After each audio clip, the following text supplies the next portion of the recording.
वरुणयोजिता वहन्ति देवमादित्यम् पुरस्तात् सवितुरुणः पश्चान्नियुक्तः सौत्ये कर्मणि किलास्ते तथा वालखिल्या ऋषयोऽङ्गुष्ठपर्वमात्राः षष्टिसहस्राणि पुरतः सूर्यं सूक्तवाकाय नियुक्ताः संस्तुवन्ति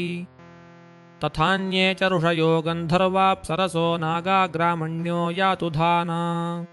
देवा इत्येकैकशो गणाः सप्त चैकैकशो रथस्थामासि मासि भगवन्तं सूर्यमात्मानं नानानामानं पृथन्नामानः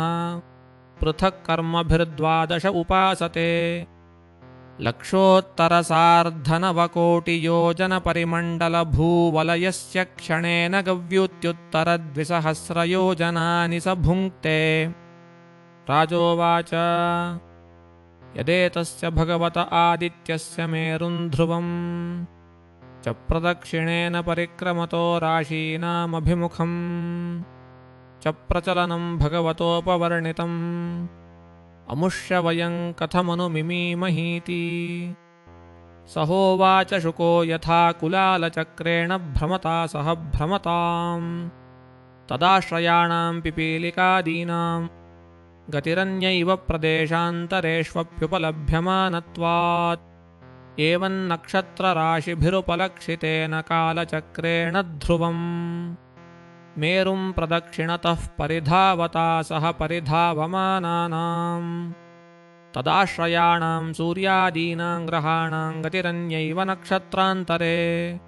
राश्यन्तरे वोपलभ्यमानत्वात् स एष भगवानादिपुरुषः साक्षान्नारायणो लोकानां स्वस्तयात्मानन्त्रयीमयं कर्मविशुद्धिनिमित्तम् कविभिरपि वेदेन विज्ञास्यमानो द्वादशधा विभज्य षट्सु वसन्तादिषु ऋतुषु यथोपजोषमृतुगुणान् विदधाति। तमेतमिह पुरुषास्त्रय्यां विद्यायां वर्णाश्रमाचारानुपथा उच्चावचैः कर्मभिराम्नातैर्योगवितानैश्च श्रद्धया यजन्तोऽञ्जसा श्रेयः समधिगच्छन्ति अशेषात्मा लोकानां द्यावा पृथिव्योरन्तरेण नभो वलयस्य कालचक्रगतो द्वादशमासान् भुङ्क्ते तानेव राशिसंज्ञान् संवत्सरावयवान् मासान् पक्षद्वयं सपादर्क्षद्वयमुपदिशन्ति यावता षष्ठमंशं भुञ्जीत स वै ऋतुरित्युपदिश्यते संवत्सरावयवः। अथ च यावतार्धेन नभो वीथ्याः प्रचरति तं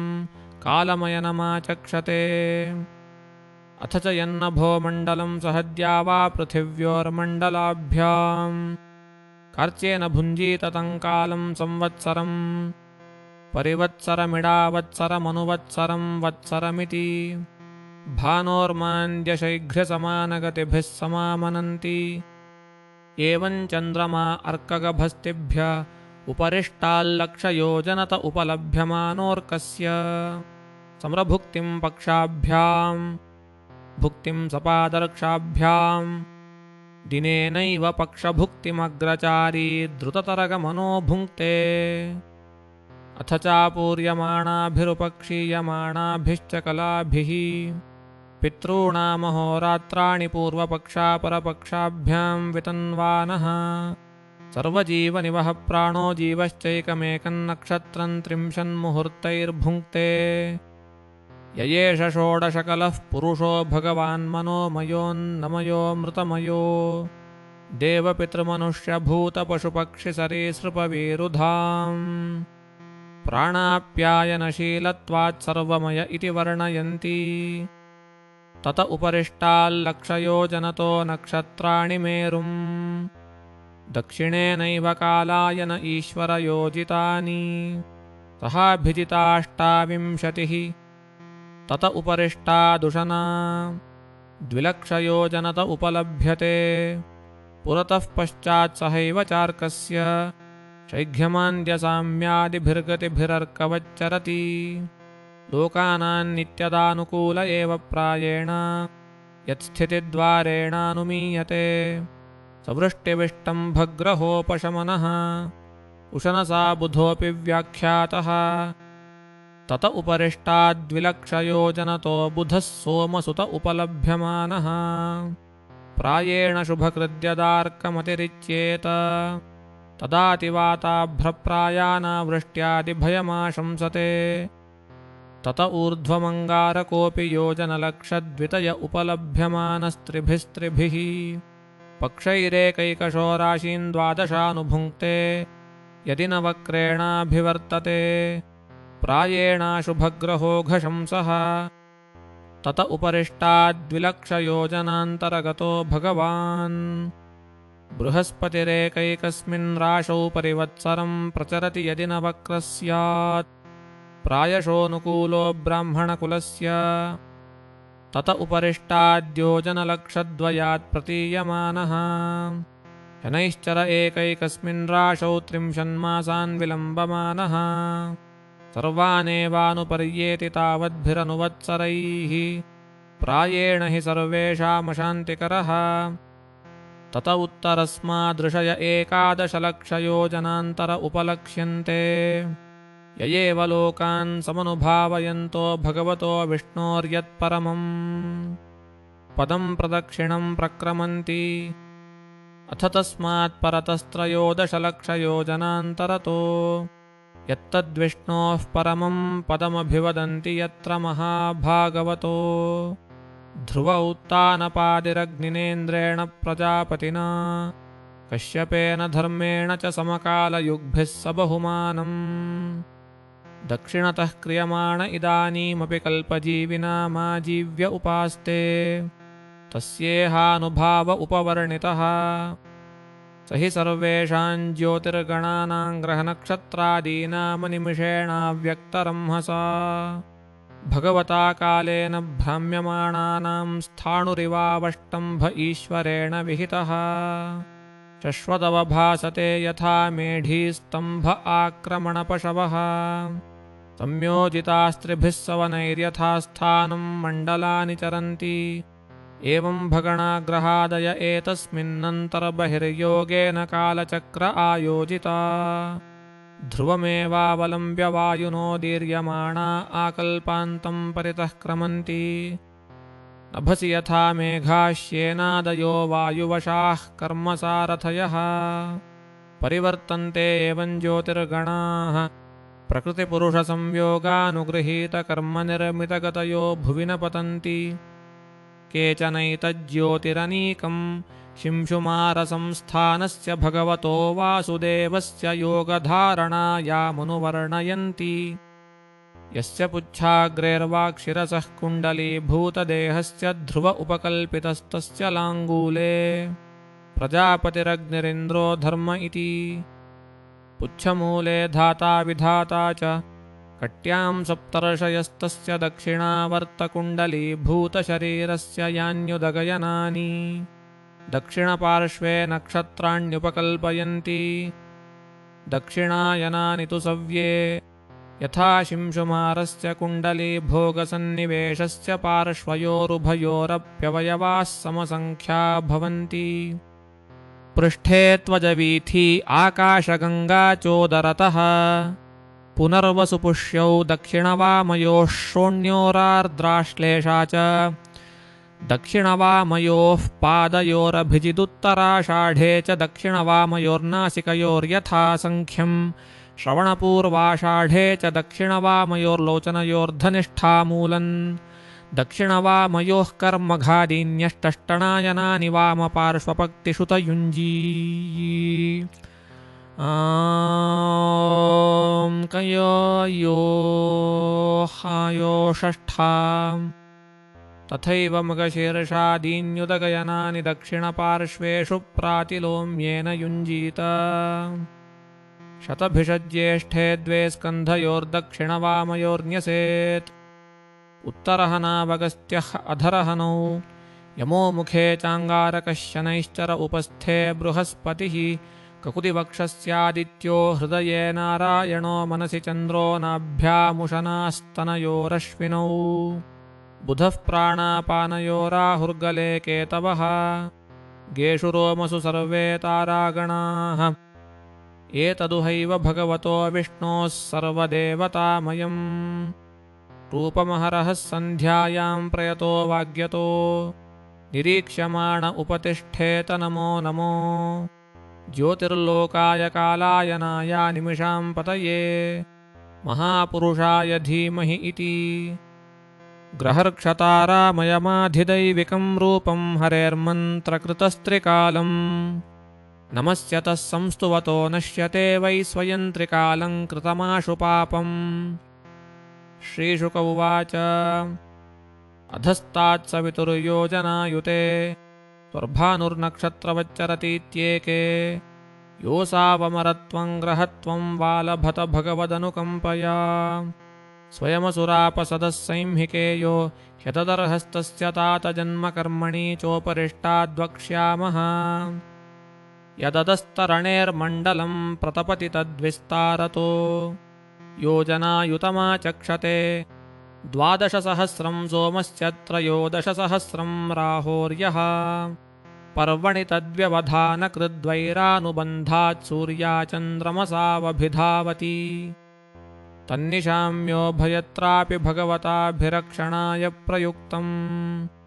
सुदर्शनं नाम भागवतं चक्रं दुर्विषहम् परिवर्तमानमभ्यवस्थितो मुहूर्तमुद्विजमानश्चकितहृदय आरादेव निवर्तते तदुपराग इति वदन्ति लोकाः ततोऽधस्तात् सिद्धचारणविद्याधराणां सदनानि तावन्मात्र एव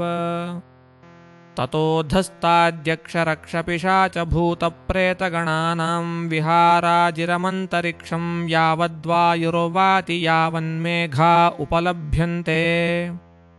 ततोऽधस्ताच्छतयोजनान्तरे चेयं पृथिवी थंससारसस्येन सुपर्णादयः पतत्रिप्रवरा उत्पतन्तीत्युपवर्णितं भूमेर्यथा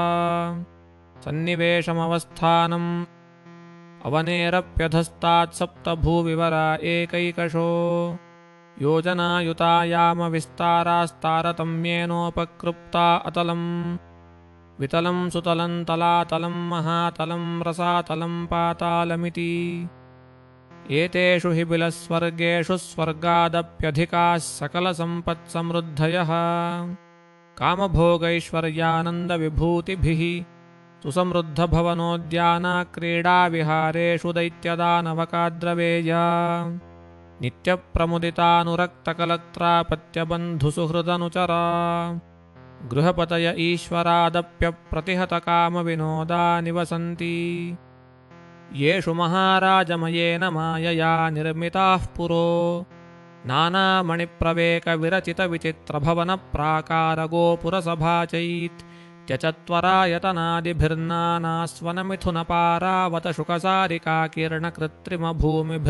नानामणिप्रवेकविरचितविचित्रभवनप्राकारगोपुरसभाचैत्यचत्वरायतनादिभिर्नानास्वनमिथुनपारावतशुकसारिकाकीर्णकृत्रिमभूमिभिर्विवरेश्वरगृहोत्तमैः समलङ्कृताश्चकासन्ति उद्यानानि चातितरां मनैन्द्रियानन्दिभिः कुसुमफलस्तबककिसलयावनतरुचिरविटपैर्विटपिनाम् कनकलतालिङ्गितानां श्रीभिः समिथुनविहङ्गकुलकोलाहलजलाशयानाम् अमृतजलपूर्णानाम् ह्यशकुलोल्लङ्घनक्षुभितनीरनीरजकुमुदकुवलयकह्लारनीलोत्पलशतपत्रादिवनेषु कृतनिकेतानामनेकविहाराकुलमधुकराणाम्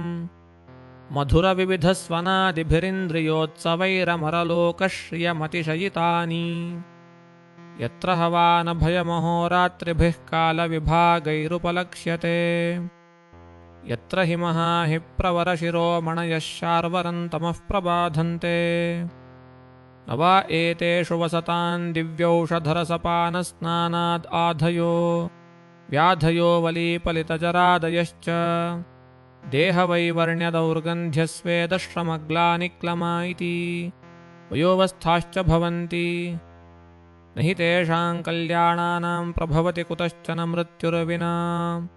भगवत्तेजसश्चक्रापदेशाद्यस्मिन् प्रविष्टे सुरवधूनां प्रायः पुंसवनानि भयादास्रवन्ति पतन्ति च अथातले मयपुत्रो सुरो बलो निवसति येन हवा इह सृष्टाः षण्णवतिमायाः काश्चनाद्यापि मायाविनो धारयन्ति यस्य च विजृम्भमाणस्य मुखतस्त्रयस्त्रीगणा उदपद्यन्तः स्वैरिण्यः कामिन्यः पुंश्चल्य इति या वै बिलायनप्रविष्टं पुरुषं रसेन हाटकाख्येन पाययित्वा स्वविलासावलोकनानुरागस्मितसल्लापोपगूहनादिभिः स्वैरं किल रमयन्ति यस्मिन्नुपभुक्ते पुरुषा ईश्वरोऽहम् सिद्धोऽहमित्ययुतमहागजबलात्मानः कथन्ते मदान्धा इव ततो वितले हरो भगवान् हाटकेश्वरः स्वपार्षदभूतगणावृतः प्रजापतिः सर्गोपबृंहणाय भवो भवान्या सह मिथुनी भूयास्ते यत्र प्रवृत्ता सरित्प्रवराहाटका नाम भवयोर्वीर्येण यत्तच्चित्रभानुर्मातरिष्वनेध्यमान अंजसा पिबति तन्निष्पन्नं हाटकाख्यं सुवर्णं भूषणेनासुरेन्द्रावरोधेषु पुरुषाः सह पुरुषेभिर्धारयन्ति ततोऽधस्तात्सुतले उरुश्रवाः पुण्यश्लोको विरोचनात्मजो बलिर्भगवता महेन्द्रस्य प्रियं चिकीर्षमाणेनादितेर्लब्धकायो भूत्वा वटुवामनरूपेण पराक्षिप्तस्वलोकत्रयो भगवदनुकम्पयैव पुनः प्रवेशित इन्द्रादिष्वविद्यमानया सुसंवृद्ध्या श्रियाभिजुष्टः स्वधर्मेणाराधयंस्तमेव भगवन्तमपगतसाध्वस आस्तेऽधुनापि नो एवैतत्साक्षाद्वरो भूमिदानस्य यद्भगवत्यशेषजीवनिकायानाम् जीवभूतात्मभूते परमात्मनि वासुदेवे तीर्थतमे पात्र उपपन्ने परया श्रद्धया परमादरसमाहितमनसा सम्प्रतिपादितस्य साक्षादपवर्गद्वारस्य यद्बिलनिलयैश्वर्यं यस्य हवाक्षुत्पतनप्रस्खलनादिषु विवशः सकृन्नामाभिगणन् पुरुषः कर्मबन्धमञ्जसा विधुनोति यस्य ह वै प्रतिबोधनं तु मुमुक्षवोञ्जसेहोपलभन्ते यत्तद्भगवन्नाम सर्वेषामात्मनामात्मदमेव न वै भगवान् नूनं मनुष्याननुजग्राह यदुत पुनरात्मानुसृतिमोक्षणं मायामयम् भोगैश्वर्यमेवातनुते यत्तद्भगवतानधिगतान्योपायेन च याञ्चाच्छलेनापहृतस्वशरीरावशेषितलोकत्रयो यो वरुणपाशैश्च बद्धो गिरिदर्याञ्चापविद्ध इति होवाच नूनं बतायं भगवानर्थेषु निष्णातोऽसाविन्द्रस्य सचिवो मन्त्राय धृत एकान्ततो बृहस्पतिस्तमतिहाय यदा स्वयमुपेन्द्रेणातदर्हं मामयाचत पदान्यात्मन आशिषो नो एव न दास्यामि गम्भीररयस्य कालस्य मन्वन्तरपरिमितम् कियल्लोकत्रयमिदं यस्यानुदास्यमेवास्मत्पितामहः किल वव्रे न तु स्वपित्र्यं राज्यं यदकुतो भयं पदं दीयमानम् भगवता विरमिते स्वपितरी तस्य महानुभावस्यानुपथमनुवर्तितुमलममृदितकषायः को वास्मद्विधः परिहीन भगवदनुग्रह इति तस्यानुचरितमुत्तरस्माद्विस्तरिष्यते यस्य भगवान् स्वयमखिलजगद्गुरुर्नारायणोद्वारी गदापाणिरवतिष्ठते निजजनानुकम्पितहृदयो येन पदाङ्गुष्ठेन दशकन्धरो योजनायुतं दिग्विजय उच्चाटितः ततोऽधस्तात्तलातले मयो नाम दानवेन्द्रस्त्रिपुराधिपतिर्भगवता मुरारिणा त्रिलोक्याश्यञ्चिकीर्षुणा निर्दग्धस्वपुरत्रयस्तत्प्रसादाल्लब्धपदो मायाविनामाचार्यो महादेवेन परिरक्षितो विगतसुदर्शनभयो महीयते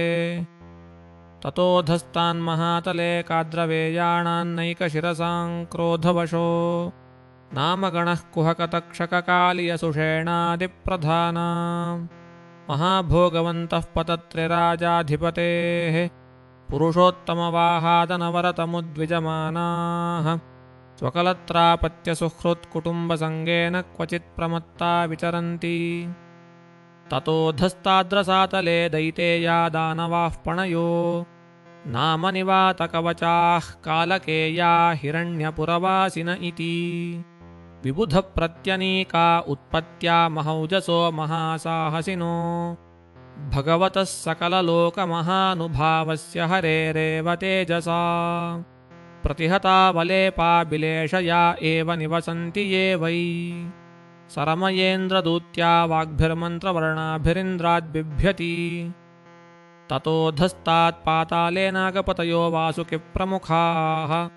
शङ्खकुलिकमहाशङ्खश्वेतधनञ्जय धृतराष्ट्रशङ्खचूडकम्बलाश्वतरदेवदत्तादयो महाभोगिनो महामर्षा निवसन्ति येषामुह वै पञ्चसप्तदशशतसहस्रशीर्षाणां फणासु विरचिता महामणयो रोचिष्णवः पातालविवरतिमिरनिकरम् स्वरोचिषा विधमन्ति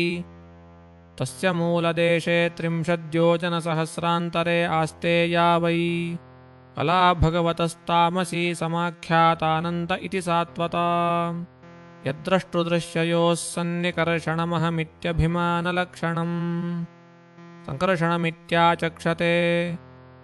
तस्येदङ्क्षितिमण्डलं भगवतोऽनन्तमूर्तेः सहस्रशिरस एकस्मिन्नेव शीर्षणि ध्रियमाणं सिद्धार्थ इव लक्ष्येत यस्य हवा इदं कालेनोपसञ्जिहीर्षतो मर्षविरचितरुचिरभ्रमद्भ्रुवोरन्तरेण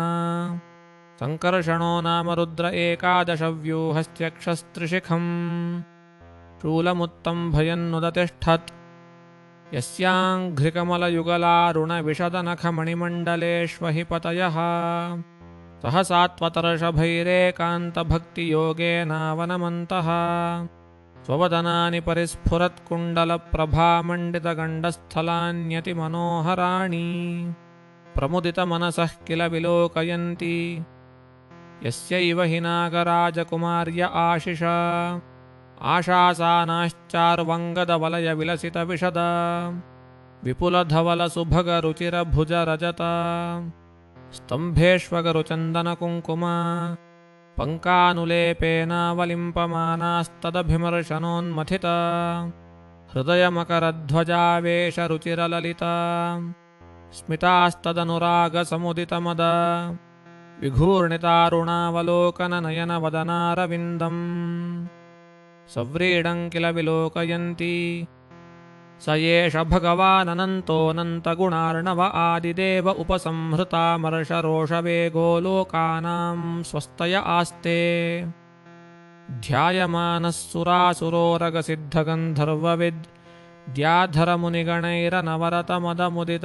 सुरासुरोरगसिद्धगन्धर्वविद्याधरमुनिगणैरनवरतमदमुदितविकृतिविह्वललोचनः सुललितमुखरितामृतेनाप्यायमानः स्वपार्षदविबुधयूथपतीन् अपरिम्लानरागनवतुलसिकामोदमध्वासवेन माद्यन्मधुकरव्रातमधुरगीतश्रियं वैजयन्तीं स्वां वलमालान्नीलवासा एककुण्डलो हलककुदिकृतसुभगसुन्दरभुजो भगवान् माहेन्द्रो वारणेन्द्र इव काञ्चनीं कक्ष्यामुदारलीलो बिभर्ति ययेष एवमनुश्रुतोऽभिध्यायमानो मुमुक्षूणामनादिकालकर्मवासनाग्रथितमविद्यामयम् हृदयग्रन्थिं सत्वरजस्तमोमयमन्तरहृदयम् गत आशु निर्भिनत्ति तस्यानुभावमिमं भगवान् स्वायम्भुवो नारदः सह तुम्बुरुणा सब्रह्मणः संश्लोकयामास उत्पत्तिस्थितिलयहेतवोऽस्य कल्पाः सत्त्वाद्याः प्रकृतिगुणा यदीक्षया सन् यद्रूपं ध्रुवमकृतं यदेकमात्मन्नानाधात् कथमुह वेद तस्य वर्त्मा मूर्तं यः पुरुकृपया बभारसत्वं संशुद्धं सदसदिदं विभाति यत्र यल्लीलां मृगपतिराददेन वद्याम् आदातुं स्वजनमनांशुदारवीर्यः यन्नामश्रुतमनुकीर्तयेदकस्मादार्तो वा यदि पतितः प्रलोभनाद्वा त्यंहः सपदि नृणामशेषमन्यङ्कम् शेषाद्भगवत आश्रयेन्मुमुक्षुः मूर्धन्यर्पितमणुवत्सहस्रमूर्ध्नो भूगोलम् सगिरिसरित्समुद्रसत्त्वम् आनन्त्यादविदितविक्रमस्य भूम्नः को वीर्याण्यपि गणयेत्सहस्रजिह्वः एवं प्रभावो भगवाननन्तो दुरन्तवीर्यस्वगुणानुभावः मूले रसाया स्थित आत्मतन्त्रो यो लीलयाक्ष्मां स्थितये बिभर्ति एताह्येवेह नृभिरुपगन्तव्या गतयो यथा कर्म विनिर्मिता यथोपदेशमनुवर्णिताः कामान् कामयमानश्चैतावत्यो हि राजन् पुंसः प्रवृत्तिलक्षणस्य धर्मस्य विपाकगतय उच्चावच विसदृशा यथा प्रश्नं व्याख्याताः किमन्यत् कथयाम इति। राजोवाच महर्षे एतद्वैचित्र्यं लोकस्य कथमिति। श्रीशुक उवाच बहुगुणत्वात् कर्तुश्रद्धायाः कर्मगतयः पृथग्विधाः सर्वा एव सर्वस्य तारतम्येन भवन्ति। थेदानीं प्रतिषिद्धलक्षणस्याधर्मस्य तथैव कर्तुश्रद्धाया वैसादृश्यात् कर्मफलं विसदृशं भवति। या ह्यनाद्य विद्या कामानां तत्परिणामलक्षणाः श्रुतयः सहस्रशः प्रवृत्तास्ताः प्राचुर्येणानुवर्णयिष्यामः। राजोवाच नरका नाम भगवन् किं देशविशेषा अथवा बहिस्त्रिलोक्या आहोस्विदन्तराल इति। ऋषिरुवाच अन्तराल एव त्रिजगत्यास्तु दिशि दक्षिणस्यामधस्ताद् भूमेरुपरिष्टादण्डजलाशयस्याग्निष्वात्तादयः पितृगणा यस्यान् दिशि स्वानाङ्गोत्राणां परमेण समाधिना सत्या एवाशिष आशासना निवसन्ति यत्र हवाव भगवान्। पितृराजो वैवस्वतः स्वविषयम् प्रापितेषु स्वपुरुषैर्जन्तुषु सम्परेतेषु यथा कर्मावद्यमेवानुल्लङ्घितभगवच्छासनः सगणोदमन् धारयति। तत्र हैके नरकान्येकविंशतिं गणयन्ति अथ तांस्ते राजन्नामरूपलक्षणतोऽनुक्रमिष्यामः तामिस्रोऽन्धतामिस्रो रौरवो महारौरवः कुम्भीपाकः कालसूत्रम् असिपत्रवनम् सूकरमुखोऽन्धकूपः कृमिभोजनः सन्दंशस्तप्तसूर्मिर्वज्रकण्टकशाल्मली वैतरणी पूयोदः प्राणरोधो विशसनं लालाभक्षः सारमेयादनमवीचिरेतः पानमिति। किञ्चान्येऽपि क्षारकर्दमो रक्षो गणभोजनः शूलसूत्रः दन्दशूकहवटनिरोधः पर्यावर्तनम् सूचीमुखमित्यष्टाविंशतिनरका विविधयातना भूमयः। तत्र हयस्तु परवित्तापत्यकलत्राण्यपहरति स हि कालपाशबद्धो यमपुरुषैरतिभयानकैस्तामिस्रे नरके बलान्निपात्यते अनशनातिपानदण्डसन्ताडनसन्तर्जनादिभिः पात्यमानो जन्तुर्यत्र कश्मलमासादित एकदैव मूर्च्छामुपयाति तमिष्ट्रप्राये एवमेवान्धतामिस्रे यस्तु वञ्चयित्वा पुरुषम् धनदारादीनुपभुङ्क्ते यत्र शरीरी निपात्यमानो यातनास्थो वेदनया नष्टमतिर्नष्टदृष्टिश्च भवति यथा हि वनस्पतिर्वृश्च्यमानमूलस्तस्मादन्धतामिस्रं तमुपदिशन्ति। यस्त्विह वा एतदहमिति ममेदमिति भूतद्रोहेण केवलम् कुटुम्बमेवानुदिनं पुष्णाति स तदिह विहाय स्वयमेव तदशुभेन रौरवे निपतति। ये चेह यथैवामुना विहिंसिता जन्तवः परत्र यमयातना उपगतन्त एव रुरवो भूत्वा तथा तमेव विहिंसन्ति तस्माद्रौरवमित्याहुः। रुरुरिति सर्पादतिक्रूरसत्त्वापदेशः एवमेव महारौरवो यत्र निपतितं पुरुषं क्रव्यादा उर्वस्तत्क्रव्येण खादयन्ति यः केवलं हि देहं भरः। यस्त्विह वा उग्रः पशून् पक्षिणो वा प्राणिन उपरुन्धयति तमकरुणं पुरुषादैरपि विगर्हितममुत्रयमानुचराः कुम्भीपाके तप्ततैल उपरुन्धयन्ति। यस्त्विह पितृमातृभ्रातृब्रह्मधृक्तदर्थापहर्ता वा सकालसूत्रसंज्ञे नरके युतयोजनपरिमण्डले ताम्रमये खले तप्ततल उपर्यधस्तादग्न्यर्काभ्यां तप्यमानेऽभिनिवेशितः क्षुत्पिपासाभ्यां यदह्यमानान्तर्बहिः शरीर आस्ते शेते तिष्ठति परिधावति याचति च यावन्ति पशुरोमाणि तावद्वर्षसहस्राणि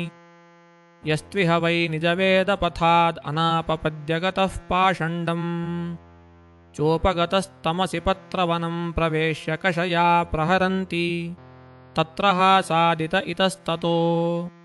धावमान उभयतो धारैस्तालवनासि पत्रैश्छिद्यमान सर्वाङ्गो हाहतोऽस्मीति परमया वेदनया मूर्छितः पदे पदे निपतति स्वधर्मः पाषण्डानुगतः फलं भुङ्क्ते यस्त्विह राजा राजपुरुषो वा अदण्ड्ये दण्डं प्रणयति ब्राह्मणे वा शरीरदण्डं सपापीयान्नरके मूत्रसूकरमुखे निपतति तत्रातिबलैर्निष्पीड्यमानावयवो यथैवेक्षुदण्डम् आर्तस्वरेण स्वनयन् क्वचिन्मूर्च्छितः कश्मलमुपगतो यथैवेह दृष्टदोष उपरुद्धः यस्त्विह वै भूतानामीश्वरकल्पितवृत्तीनामविदितपरव्यथानां स्वयं पुरुषोपकल्पितवृत्तिर्विदितपरव्यथो व्यथामाचरति स परत्रान्धकूपे तदभिद्रोहेण निपतति तत्र हासौ तैर्जन्तुभिः पशुमृगपक्षिसरीसृपैर्मशकयूकमत्कुणमक्षिकादिभिर्ये केचनेहाभिद्रुग्धार्तैः सर्वतोऽभिद्रुह्यमाणस्तमसि विहतनिद्रानिवृत्तिरलब्धावस्थानः परिक्रामति यथा कुशरीरे जीवः यस्त्विह वासं विभज्याश्नाति यत्किञ्चनोपनतमनिवर्तितयज्ञोपायमसंस्कृतम् सपरत्र कृमिभोजने नरकाधमे निपतति तत्र शतसहस्रयोजने कृमिकुण्डे कृमिभूतः स्वयं कृमिभिरेव भक्ष्यमाणः कृमिभोजनो यावदप्रदत्ताकृतनिर्वेशस्तावदात्मानं पातयति यस्त्विह वैस्तेयेन बलाद्वा हिरण्यरत्नादीनि ब्राह्मणस्य चापहरत्यन्यस्य वा नापदि पुरुषम् तममुत्रराजन्यमपुरुषा अयस्मयैरग्निवर्णैः सन्दंशैस्त्वचि निष्कालयन्ति यस्त्विह वा गम्यां स्त्रियं पुरुषं वा योषिदपि गच्छति तावमुत्रकषया ताडयन्तस्तर्जयन्तस्तप्तया सूर्म्या लोहमय्या पुरुषमालिङ्गयन्ति स्त्रियं च पुरुषरूपया सूर्म्या यस्त्विह वै सर्वाभिगमस्तममुत्रनिरये वर्तमानम्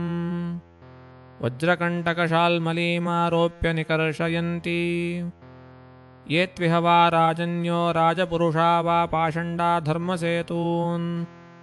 भिन्दन्ति ते सम्परेत्य वैतरण्यान् निपतन्ति भिन्नमर्यादाः तस्यान्निरयपरिखा भूतायान्नद्यां यादोगणैरितस्ततो भक्ष्यमाणा आत्मना न वियुज्यमानास्ते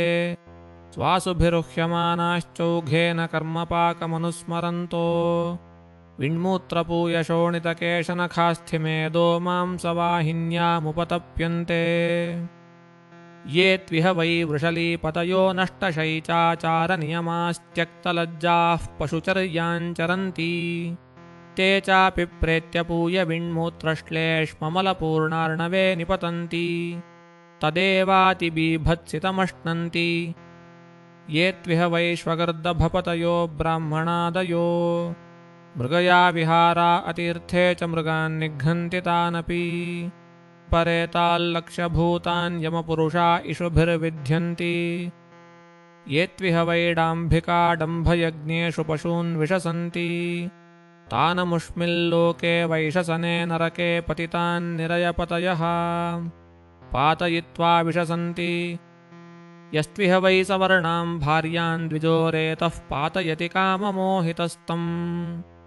पापकृतममुत्ररेतः कुल्यायां पातयित्वा रेतः पाययन्ति ये त्विह वै दस्य वोग्निदा गरदा ग्रामान् सार्थान् वा विलुम्पन्ति राजा राजभटा वातांश्चापि हि परेतान्यमदूता वज्रदंष्ट्राः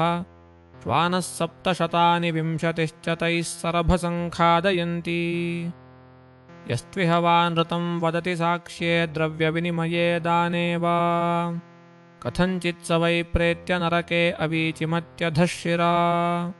निरवकाशे योजनशतोच्छ्रयाद्गिरिशृङ्गान्निपात्यते यत्तज्जलमिव स्थलमश्मपृष्ठमवभासते तदवीचिमती तिलशो विशीर्यमाणशरीरो न म्रियमाणः पुनरारोपितो निपतति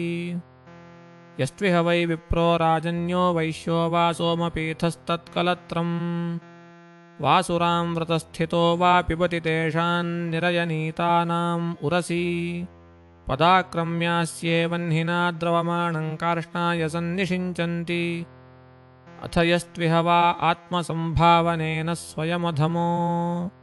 जन्मतपो विद्याचारवर्णाश्रमवतो वरीयसो न बहुमन्येत समृतक एव मृत्वा क्षारकर्दमे निरयेर्वाक्षिरा निपातितो दुरन्ता यातना ह्यश्नुते ये त्विह वै पुरुषाः पुरुषमेधेन यजेरन्न शास्त्रीयान् वा पशून् खादन्ति याश्च स्त्रियोऽथ पशूंश्च खादन्ति ताश्च वै पशव इह निहतास्ते यमसादने यातयन्तो रक्षोगणाः सौनिका इव स्वधितिना विदार्या सृक्पिबन्ति नृत्यन्ति गायन्ति हसन्ति च हृष्यमाणा यथेह पुरुषादाः ये त्विह वा अनागसोरण्ये ग्रामे वा वैस्रम्भकैरुपविस्रम्भय्य जिजीविषून् शूलसूत्रादिषूपप्रोतान् क्रीडनया पातयन्ति तेऽपि चप्रेत्य यमयातनासु शूलसूत्रादिषु प्रोतात्मानः क्षुत्रुभ्याञ्चोपहताः कङ्कबलाकादिभिश्चेतस्ततस्तिग्मतुण्डैराहन्यमाना आत्मशमलं स्मरन्ति ये त्विह वै भूतानुद्वेजयन्ति नरात्युल्बणस्वभावा यथा दन्दशूकास्तेऽपि प्रेत्य नरके दन्दशूकाख्ये निपतन्ति यत्र नृपदन्दशूकाः पञ्चमुखाः सप्तमुखा उपसृप्य ग्रसन्ति यथा बिलेशयाः ये त्विह वा अवटकुसूलगृहादिषु भूता निरुन्धन्ति तथा मुत्रतेष्वेवोपवेश्य सगरेण वह्निना धूमेन निरुन्धन्ति यस्त्विह वा तिथीनभ्यागतान् वा गृहपतिरसकृदुपगतमन्युर्दिधक्षुरिवापचक्षुषा निरीक्षते तस्य चापि निरये पापदृष्टे रक्षिणी वक्रतुण्डा गृध्रकङ्ककाकबलाकादयः प्रसह्योरुबलादुत्पाटयन्ति यस्त्विह वार्थाभिमतिरहङ्कृतिस्तिर्यक्प्रेक्षणः सर्वतः शङ्की व्ययविनाशचिन्तया परिशुष्यमाणहृदयवदनो निर्वृतिमनुपगतो ग्रह इवार्थमभिरक्षति स चापि प्रेत्य तत्सम्पादनोत्कर्षणसंरक्षणशमलग्रहः सूचीमुखे नरके निपतति यत्र वित्तग्रहम् पापपुरुषं धर्मराजपुरुषा वायका इव सर्वतोऽङ्गेषु सूत्रैः परिवयन्ति एवं विधा नरकायमलोके सन्ति शतशः सहस्रशस्तेषु सर्वेषु सर्व एवाधर्मवर्तिनो ये केचिदिहोदिता अनुदिताश्चावनिपते पर्यायेण विशन्ति तथैव धर्मानुवर्तिन उत्तरत्र इह तु पुनर्भवे उभयशेषाभ्यान्निविशन्ति निवृत्तिलक्षणमार्ग आदावेव व्याख्यातः एतावानेवाण्डकोशो यश्चतुर्दशधा पुराणेषूपकल्पितः यस्तद्भगवतो नारायणस्य साक्षान्महापुरुषस्य स्थविष्ठम् रूपमात्ममायया गुणमयमनुवर्णितमादृतः पठति शृणोति श्रावयति स एवायं भगवतः परमात्मनो ह्यनिष्ठमपि श्रद्धधानो भक्तिविशुद्धबुद्धिर्वेद श्रुत्वा स्थूलं तथा सूक्ष्मं रूपं भगवतो याति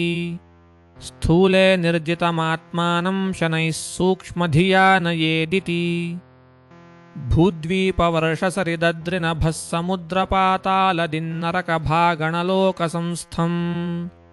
गीतं मया तव नृपाद्भुतमीश्वरस्य स्थूलं वपुः सकलजीवनिकाय धाम्नः।